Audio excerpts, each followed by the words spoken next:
Magandang araw, magandang gabi po sa inyong lahat. Muli pong nagbabalik akong inyong lingkod. So sa pagkakataong ito, gaya ng pinag-uusapan ng sambayanan, ano po ay tuloy pa rin ang laban ni Kuya Val. Kahit na itong si Kapeso ay hindi nga po sumipot sa unang paghaharap, sa unang salang. Ayan, may dahilan siya, alam ko napanood yun na sa kanya, lalo na yung mga sumusubaybay dito kay Kapeso, nabanggit niya na kaya hindi nga daw siya pumunta, ay inuna niya yung pagsasabong. Nagmula sa kanya to, inuna niya daw yung sabong kasama si Tatay Veran. Ayan, napasarap daw sila doon at nag-swimming daw sila. Nagmula ito doon sa kanila. Nagbase lang tayo sa kung ano yung sinasabi nila. And, tinatawanan niya lang, naisahan niya daw nga po itong si Kuya Val at matalino nga daw po siya. Ginamit niya yung katalinuhan niya. So, ano nga ba ang ganitong kalalabasan, dahil sa hindi siya humarap. So, nag-research tayo. Ito tayo mula sa ating pagsisiyasat kung saan ay totoo naman. Dahil kapag ganito, pag ganitong kaganapan, ang akusado, ay pinatawag, ayan, nagbase tayo, pinatawag gaya ng arrangement or pre-trial at hindi ka sumipot ng walang valid na dahilan. Walang valid na dahilan. Valid po ba? Bago natin itapusin tanong pinabasa natin, valid po ba yung nagsabong at nag-swimming? Tanong ko po yan sa inyo guys, mga kalingap. Yun po ba ay considered na valid na reason kung bakit hindi naka-attend ng unang salang, unang paghaharap ni Kuya Val at ni Kapeso? Ayun yung dahilan niya po, nagbase lang tayo, So, kapag ganoon, ulitin natin, kung ikaw ay pinatawag gaya ng arrangement of free trial at hindi ka sumipot nang walang valid na dahilan, maglalabas ang korte ng warrant of arrest or bench warrant. So ayun, bago tayo magpatuloy pala, hindi pa ako bumabati sa inyo ng magandang araw, magandang gabi po sa inyong lahat sa mga panig ng mundo. Ayan. At mega love shoutout sa mga ng Kalingap kay Kuya Val. Supportahan natin yung laban ni Kuya Val. Supportahan natin yung vlog ni Kuya Val. Na kahit na binabalahura, na kahit na sinisiraan ng napakaraming anti-Kalingap, ay nananatili pa rin sa pagtulong. Sa katunayan, may vlog si Kuya Val, na talagang charity yung ginagawa niya. Ayan. At si Kalingap Rob, supportahan natin. Ito kong yung lingkod, Kalingap Kel. Sa bago po sa aking channel, please po subscribe, like, and share my videos. And don't forget, para po lagi kayong updated, pindutin nyo lamang yung notification bell. So, eto na, balik tayo sa kung saan ay masasabi natin hindi valid yung reason nitong ni Kapeso. Nagbatay din naman tayo sa kung ano nga ba yung ginawa niya sa araw ng paghaharap nga po. May schedule na yan, nabasa niya naman yung letter sa kanya. At sa katunayan ay live pa nga niya at siya mismo nagsabi na natanggap niya na nga daw po yung hinihintay niya matagal na. Sa katotohanan lang din guys, mga Kalingap, nagmula din kay Kapeso na hinamon niya si Kuya Val na sampahan siya ng kaso.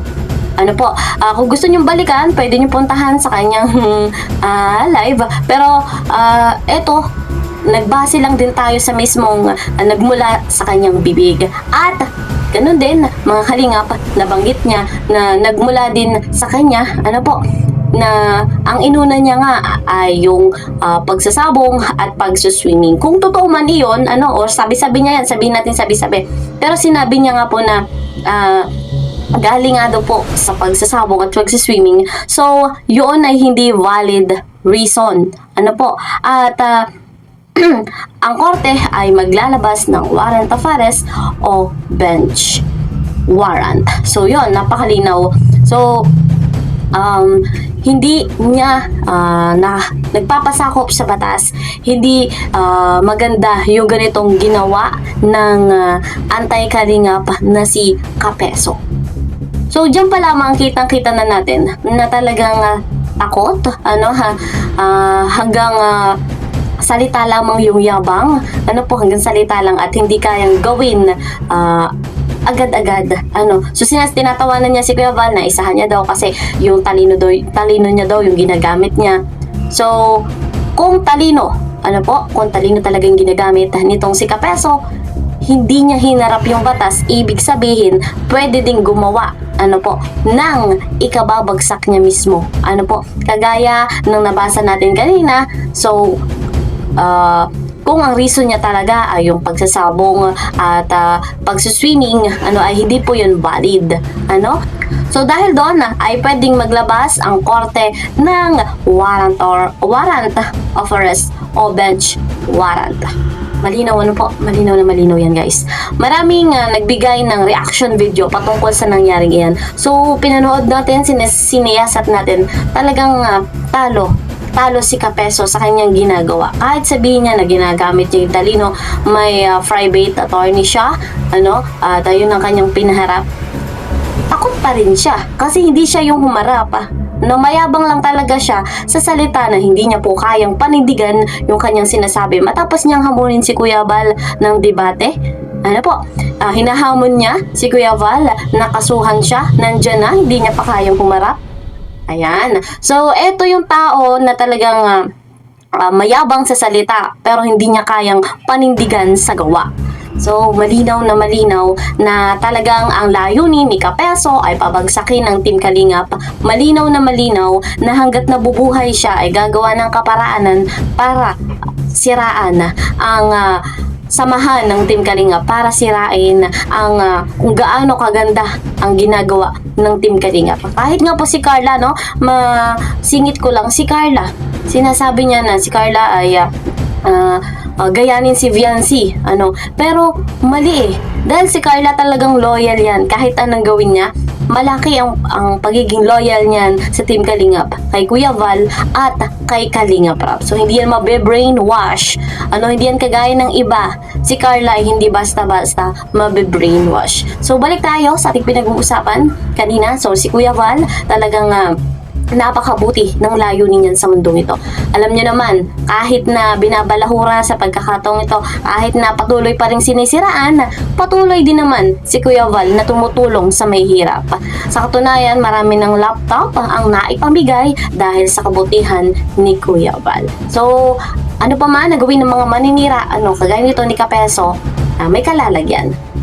So, excited tayo sa magiging resulta pa. So, na-rescaled nga po ang kanilang harapan na risked at abangan din natin yung pasabog ni Kalingap Rap. Alam ko, lahat tayo nakaabang sa ganitong pangyayari, lalo pa at si Kalingap Rap ay binalahura din nitong si Kapeso. Tawagin ba namang prinsipe, hari at prinsipe daw, ang tawag nitong ni Kapeso sa ating ama ng Kalingap, kay Kuya Val at kay Kalingap Rap. So may kalalagay yan.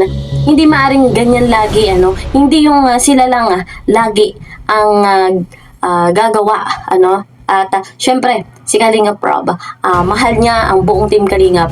Ayaw niya din na binabalahura.